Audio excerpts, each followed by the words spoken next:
बिस्मिल्लाहिर्रहमानिर्रहीम। अस्सलाम वालेकुम। खुश रहो, आबाद रहो, जहाँ भी रहो, हैप्पी रहो एंड हेल्दी रहो। वेलकम करते हैं आपको देसी फैमिली देसी किचन में। जनाब, जो आज आपके साथ रेसिपी शेयर कर रहे हैं वो है बीफ टिक्का बोटी, चटखारेदार मज़ेदार। ठीक है जनाब, बनाएंगे ना तो सीखों की ज़रूरत पड़ेगी, ना कोलों की अंगूठी की ज़रूरत पड़ेगी, झटपट लेकिन मज़ेदार सॉफ्ट और क्रिस्पी बनाना सिखाऊंगी। रेसिपी पसंद आए लाइक कर देना और प्लीज़ सब्सक्राइब कर देना। चलिए जी स्टार्ट करते हैं। बिस्मिल्लाहिर्रहमानिर्रहीम। 1 किलो मेरे पास बीफ का गोश्त है, ये देखिए साफ़ कर लिया है। ठीक है, हम क्या करेंगे, मेरे पास तकरीबन बड़ा सा एक लीमू था, उसका आधा मैंने निचोड़ के रस निकाल लिया। अगर देखा जाए तो 2 बड़े टेबल स्पून है, ये चला गया चटखारेदार बनाने के लिए।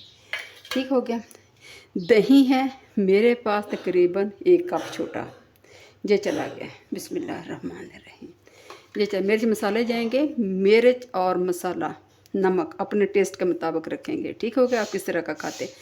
2 चम्मच मेरे पास लहसुन अदरक का पेस्ट है, आधा टीस्पून मेरे पास हल्दी पाउडर है, आधा चम्मच मेरे पास चाट मसाला है। ठीक है, 1 बड़ा टेबल स्पून जिससे चावल खाते हैं टिक्का मसाला है, 1 चम्मच सुरख मिर्च है, 1 टीस्पून मेरे पास पपीते का पाउडर है, ज़ीरा है भुना हुआ। ठीक हो गया, ज़ीरा और धनिया भुना हुआ पाउडर है, 1 चम्मच नमक है और 1 चम्मच मेरे पास टीस्पून गरम मसाला है। ये मसाले चले जाएंगे, ये चलेंगे। ठीक हो गया। ये देखें माशाल्लाह, अच्छी तरह प्लेट को साफ़ कर दिया करें। मैं इसको क्या करूँगी, मैं करती हूँ इसको मिक्स अच्छे तरीके से कि हर बोटी को अच्छी तरह ये मैरिनेट हो जाए। मैं इंशाल्लाह करती हूँ फिर 2 से 4 मिनट। अच्छा जी, 3 से 4 मिनट में मैंने अच्छी तरह मैरिनेट कर लिया। मैरिनेट आप इस तरह करें कि हर बोटी को अच्छी तरह मसाला लग जाए। ठीक हो गया, आपको ये तसल्ली हो जानी चाहिए कि हर बोटी को अच्छी तरह मसाला लग जाए। मैं फिर दोबारा बता रही हूँ कि नमक और मिर्च आपने अपने टेस्ट के मुताबिक रखना है। ठीक हो गया। अगर आप चाहें तो इसमें फूड कलर डाल सकती हैं, जर्दे वाला जिसे ज़र्दा बनाते हैं ना, वो आप डाल सकते हैं। मैं क्या करूँगी, इसको 2 घंटे के लिए फ्रिज में रख दूँगी ताकि अच्छी तरह इसके अंदर नमक मिर्च मसाले जज़ब हो जाएं। अगर बाहर रखती हूँ, आपको पता है गर्मी का मौसम है तो ज़ाहिर बात है फिर ख़राब होने का डर है। तो इंशाल्लाह 2 घंटे के बाद मिलते हैं। अच्छा जी, अल्हम्दुलिल्लाह 2 घंटे हो चुके हैं। माशाल्लाह अच्छी तरह जज़ब हो गए मिर्च मसाले। मैं क्या करूँगी, इसको कुकर में डालती हूँ। ठीक है, बिस्मिल्लाहिर्रहमानिर्रहीम। अच्छा जी, कुकर में मैंने डाल दिया अल्हम्दुलिल्लाह। तकरीबन 2 गिलास मैं पानी के डाल दूँगी। ठीक है, पानी डाल के इसको कम से कम मैं 15 मिनट टाइम दूँगी। ठीक है, कुकर का सहारा लिया है 15 मिनट, क्योंकि ये गला हुआ मज़े का लगता है। ठीक हो गया, 15 मिनट इंशाल्लाह इसको दूँगी आपके सामने। पानी 1 गिलास और डालती फिर आपको।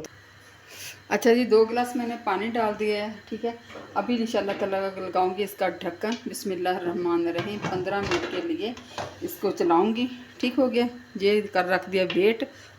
अच्छी तरह इसमें फूंक वगैरह मार लिया करें ताकि इसके अंदर कोई चीज़ ना फंसे। ठीक है, 15 मिनट के बाद इंशाल्लाह मिलते हैं आपसे। अच्छा जी, अल्हम्दुलिल्लाह देखिए माशाल्लाह पानी सारा ड्राई हो जाएगा, बोटी हमारी अच्छे तरीके से गल चुकी है। मैं इसमें अब ऑयल नहीं डालूंगी, मैं डालूंगी घर का मक्खन। ठीक है, जो घर में खुद बनाते हैं ना वो मैं डालूंगी। ये मैं तकरीबन 2 बड़े टेबल स्पून डाल रही हूँ, बस इतने डालूंगी। इससे फ्लेवर जायका बड़ा ज़बरदस्त आता है। 3 से 4 मिनट मज़ीद भूनूंगी ताकि मक्खन अच्छी तरह बीच में रिजॉल्व हो जाए, फिर इंशाल्लाह मैं आपको दिखाती हूँ। ठीक हो गया। अच्छा जी, अल्हम्दुलिल्लाह गोश्त मेरा भून चुका है मक्खन में। इंशाल्लाह अगर आपको देखना, ये देखें माशाल्लाह बहुत प्यारी खुशबू आ रही है। मैं इंशाल्लाह आपको डिश आउट करके दिखाऊंगी अभी, फिर इंशाल्लाह आपको मिलते हैं। अच्छा जी, अल्हम्दुलिल्लाह अल्हम्दुलिल्लाह बीफ टिक्का बोटी मेरा तैयार होगा। साथ करेंगे सर्व हम प्याज से और जनाब नींबू से। आपको पता है ये चटपटा चटखारेदार बन रहा है। ठीक है, खाएंगे तो मज़ा आ जाएगा अगर मेरी रेसिपी को फॉलो करेंगे। ये चला जाएगा नींबू। ठीक हो गया, इसके ऊपर भी कुछ छिड़क देंगे। ये देखें माशाल्लाह से उम्मीद करती हूँ इंशाल्लाह ताला आपको पसंद आएगा। पसंद आए तो लाइक कर दें, शेयर कर दें, अपना ढेर सा ख्याल कर रखें, मुझे दुआ में याद रखें। इसी के साथ मैं करती हूँ एंड। देसी फैमिली देसी किचन को दिया इजाज़त। फ़ी अमानिल्लाह, अल्लाह हाफिज़।